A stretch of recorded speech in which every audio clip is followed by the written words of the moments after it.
नमस्कार, पूज्यनगरी न्यूज मध्ये आपलं स्वागत आहे। पूज्यनगरी न्यूज मध्ये आपले स्वागत आहे। परंडा शहरातील महत्त्वाच्या घडामोडी।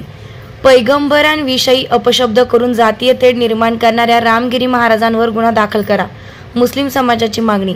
तहसीलदार व पोलीस निरीक्षक यांच्याकडे निवेदनाद्वारे मागणी। तो जो जुमले इस तरीके से कहे हैं इन पर सख्त से सख्त कार्रवाई होनी चाहिए ताकि दोबारा कोई इस तरीके से गलत हरकत न करे।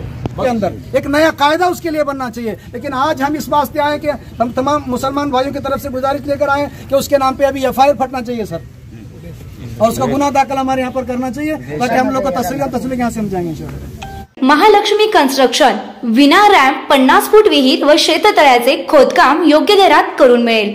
पत्ता वडनेर, तालुका परंडा, संपर्क 90 75 42 66 42। आता बातमी विस्ताराने। पैगंबरांविषयी अपशब्द करून जातीय तेढ निर्माण करणाऱ्या रामगिरी महाराजांवर गुन्हा दाखल करावा अशी मागणी परंडा येथील मुस्लिम समाजाच्या वतीने करण्यात आली आहे। शनिवार दिनांक 17 ऑगस्ट रोजी तहसीलदार यांच्यामार्फत राष्ट्रपती यांना दिलेल्या निवेदनात म्हटलं आहे की नारायणगिरी महाराज यांनी नाशिक जिल्ह्यातील पांचाळ येथे प्रवचन करताना धार्मिक द्वेष पसरविण्यासाठी जाणीवपूर्वक पैगंबरविषयी अपशब्द करून भावना दुखावल्या आहेत। तसेच नितेश राणे हा सुद्धा चिथावणीखोर भाषण करून दोन समाजात तेढ निर्माण करीत आहे। परंडा पोलीस ठाण्याचे पोलीस निरीक्षक विनोद इजे पवार यांना निवेदन देऊन रामगिरी महाराजांवर गुन्हा दाखल करून तात्काळ अटक करावी अशी मागणी करण्यात आली आहे। यावेळी हाफिज मलिक, मौलाना समीर पटेल, मौलाना जफर अली काझी, हाफिज निजाम, मौलाना मुस्तफा सय्यद, हाफिज सरफराज, हाफिज शाहनवाज, इनामदार, जमील पठाण, शब्बीर पठाण, मैनू तुटके, Ismail Qureshi, mannan बासले, Azhar Sheikh, Sameer Pathan, doctor Abbas Mujawar, rice Mujawar, नशीर Shah Barfiwale, Rafiq Mujawar, Ejaz Mujawar, Altaf Mujawar, Tayyab Mujawar, हाजी गुलाम पटेल, जुल्फिकार काझी, गनी हावरे, मुर्तजा सय्यद, कयूम तुटके, गौस मुजावर, मुजाहिद मुजावर, फिरोज तांबळी, आलमगीर सय्यद, इक्बाल शेख, सैफन शेख, मालिक मुजावर, नवीद विजापुरे, बिलाल कुरेशी, अरबाज कुरेशी यांच्यासह शेकडो मुस्लिम बांधव उपस्थित होते।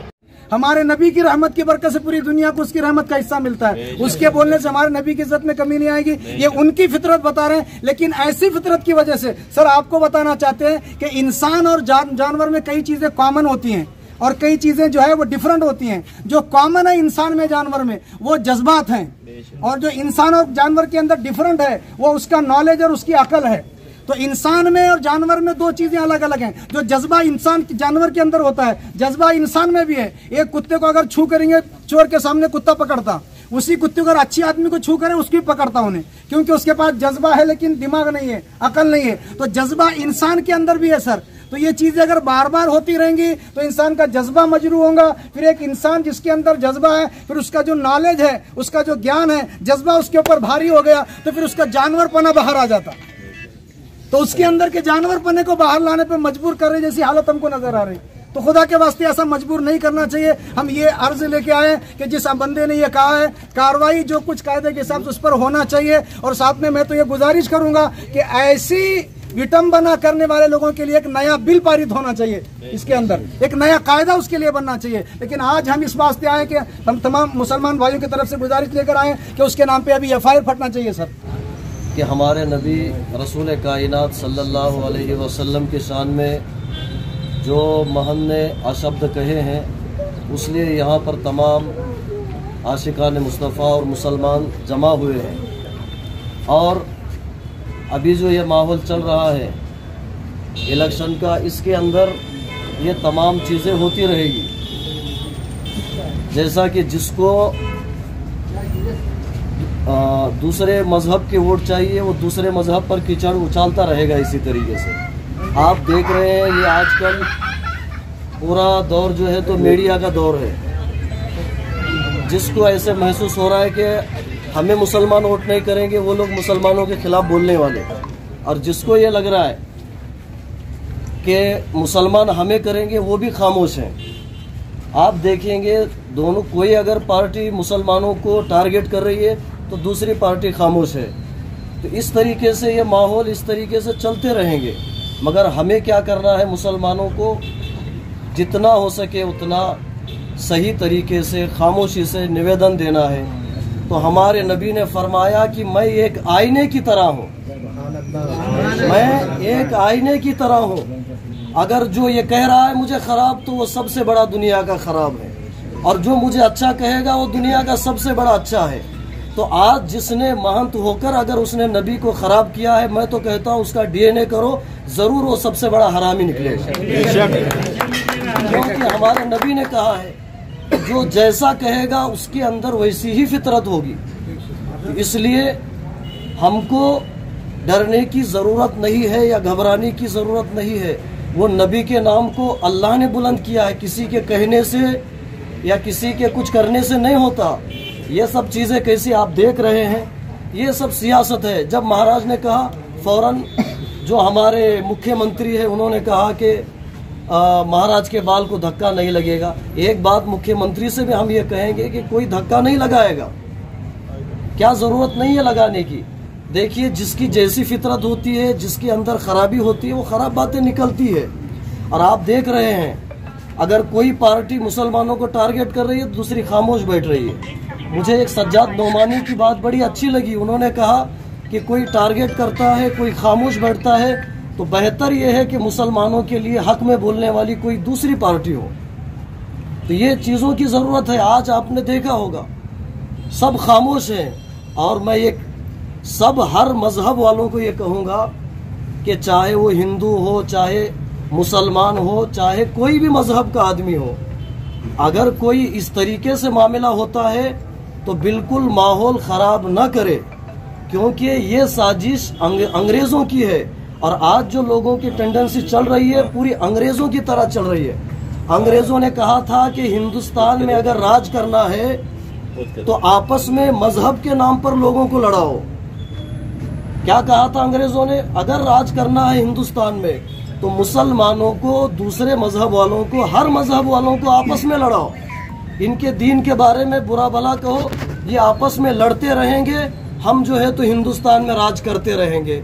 तो आज ये लोग कुछ ऐसे पैदा हुए हैं जिन्होंने अंग्रेज़ों से दिमाग लिया है। बस खाली क्या करते रहो, हिंदू मुसलमान करते रहो, इनको लड़ाते रहो और राज करते रहो। तो हमें लड़ना नहीं है, पहले से हम एक हैं। जैसे हिंदुस्तान आज़ाद हमने सब ने मिलकर किया है, तो वैसे चाहे हिंदू हो, मुसलमान हो, सिख हो, ईसाई हो, हमको भाईचारा कायम रहना है। और मैं दूसरी बात ये कहूँगा कि आज जिस तरीके से निवेदन देने के लिए यहाँ पर सिर्फ मुसलमान जमा है, तो मैं हर एक हिंदू भाई या और दूसरे मजहब वालों से कहूँगा कि जब अगर कोई खिलाफ किसी मजहब के बारे में बोलता है तो हर मजहब वाले को एक होकर उसका जवाब देना चाहिए। तो ये जो नफरत की दुकानें हैं ये तमाम बंद हो जाएगी। ऐसा नहीं है कि अगर समझ लो किसी ने दूसरे मजहब के बारे में बोला तो वही मजहब वाले आएंगे। हर मजहब वालों को चाहिए कि जब किसी मजहब को टारगेट किया जा रहा है, और अगर हर एक मजहब वाले के अंदर अगर इंसानियत है तो वो हर एक के लिए आएंगे, क्योंकि हर मजहब से बड़ी इंसानियत है। आज आप देख रहे हैं मुसलमानों के बारे में किसी ने कहा तो सिर्फ यहाँ पर निवेदन के लिए मुसलमान नजर आ रहे हैं। मगर एक बात जहन में रखो, मैं एक आपको ये बात कह रहा हूँ, अगर जब भी यहाँ पर जो भी अपने आप को एक रहनुमा कहते हैं, नेता कहते हैं, चाहे वो किसी भी मजहब का हो, हर एक को मुसलमानों के वोट तो चाहिए, मुसलमान का सपोर्ट तो चाहिए। मगर जब मुसलमानों के बारे में कोई बारी आ जाए तो यहाँ पर एक भी दूसरे मजहब का कोई नेता या कोई नजर नहीं आता। ये गलत बात है। हर एक को यहाँ पर आना चाहिए। हमारा मजहब सलामती, मुसलमान के माना सलामती, तो हमारा हर काम सलामती वाला होना चाहिए। हाँ, इतना है, अगर कोई खिलाफ कोई बात कह रहा है उसको हम कानून के दायरे में, जो हमको बाबा साहेब अम्बेडकर ने जो संविधान दिया है, उसी एतबार से हमें जो भी काम करना है संविधान को पकड़ कर चलना है। बस उसी तरीके से जो भी सजाएं कानून दे रहा है या जो भी जिसने जो भी जुमले कहे हैं और जो उस पर सजाएं आयद की गई है हमारे कानून के एतबार से, उस तरीके से हम कानून से ये कहेंगे। यहाँ पर हम जो तहसील में निवेदन देने के लिए आए हैं, तो जो जुमले इस तरीके से कहे हैं इन पर सख्त से सख्त कार्रवाई होनी चाहिए। धन्यवाद देतो की अगदी शांततापूर्ण परिस्थितीमध्ये तुम्ही या ठिकाणी जी आहे तुमची रॅली काढलेली, ठीक आहे। आणि शांततापूर्ण परिस्थितीत आपल्याला काय करायचं आहे, डिझॉल्व करायचं आहे। दुसरी महत्त्वाची गोष्ट म्हणजे ह्याच्यात ऑफेन्स ऑलरेडी रजिस्टर झालेला आहे, इसमें ऑफेन्स ऑलरेडी रजिस्टर हो चुका है, ठीक है ना। फिर भी आपका जो अर्जी आहे, जहाँ पे पोलीस स्टेशनच्या हद्दीत घडलेला आहे आणि जिथे आणखी गुन्हे पण दाखल झालेले आहेत, त्या ठिकाणी मी हे अर्ज 100% माझ्या डिपार्टमेंटच्या मार्फतीने पाठवून देईन. ठीक आहे. महत्त्वाच्या घडामोडी पाहण्यासाठी पूज्यनगरी न्यूज चॅनलला सबस्क्राईब करा.